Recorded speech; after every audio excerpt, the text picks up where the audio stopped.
نحن نسجد، ولكننا لم نسجد بعد. نسجد بأجسادنا بجوارحنا، ولكن لم نسجد بقلوبنا. هل شعرنا بلذة السجود؟ هل عرفنا قيمة السجود؟ من منا يستشعر وهو ساجد بين يدي الله أن الله سبحانه وتعالى يحبه على هذا الحال، ويحب أن يراه وهو ساجد بين يديه؟ قال محمد صلى الله عليه وسلم: ما من حالة يكون العبد عليها أحب إلى الله من أن يراه ساجدا يعفر وجهه في التراب.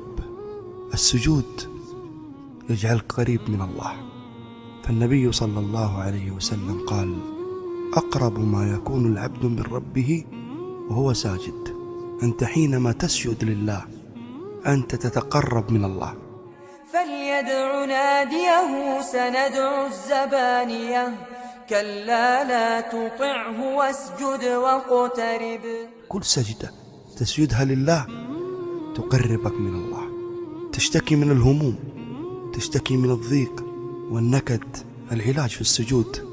فمحمد صلى الله عليه وسلم كان يشتكي شيئا من الضيق، من الأذى الذي يجده من أعداء الإسلام، فأرشده الله إلى العلاج، وأنزل الله سبحانه وتعالى قوله: ولقد نعلم أنك يضيق صدرك بما يقولون فسبح بحمد ربك وكن من الساجدين واعبد ربك حتى يأتيك اليقين. إذا سجدت لله فهذه الجوارح التي جعلتها بين يدي الله في هذه الحياة الدنيا يحرمها الله عز وجل على النار يوم الوقوف بين يدي الله. ففي الحديث أن النبي صلى الله عليه وسلم قال: حرم الله على النار أن تأكل آثار السجود.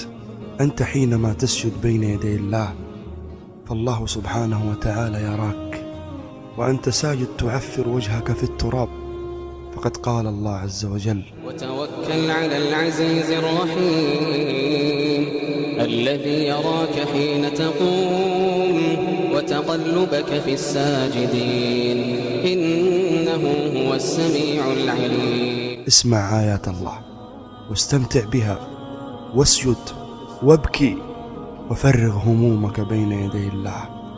قال تعالى: إذا تتلى عليهم آيات الرحمن خروا سجدا وبكيا. قال أحد السلف في هذه الآية: هذا السجود فأين البكاء؟ عليك بكثرة السجود، فإنك لا تسجد لله سجدة إلا ورفعك بها درجة وحط عنك بها خطيئة.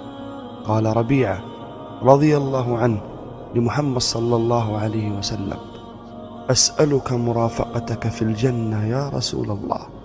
فقال له النبي صلى الله عليه وسلم: أعني على نفسك بكثرة السجود، فبكثرة السجود تكون رفيق محمد صلى الله عليه وسلم في الجنة.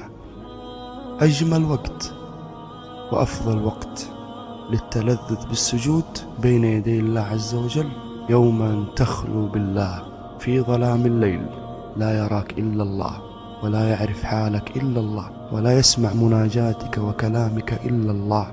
قال سبحانه وتعالى: ومن الليل فاسجد له وسبحه ليلا طويلا. حياة جئنا تبصرة عن كل ضلال، أعددنا بضع رسالات تحمل نورا للأجيال. معنا نهج حياة جئنا تبصرة عن كل ضلال، أعددنا بضع رسالات تحمل نورا للأجيال.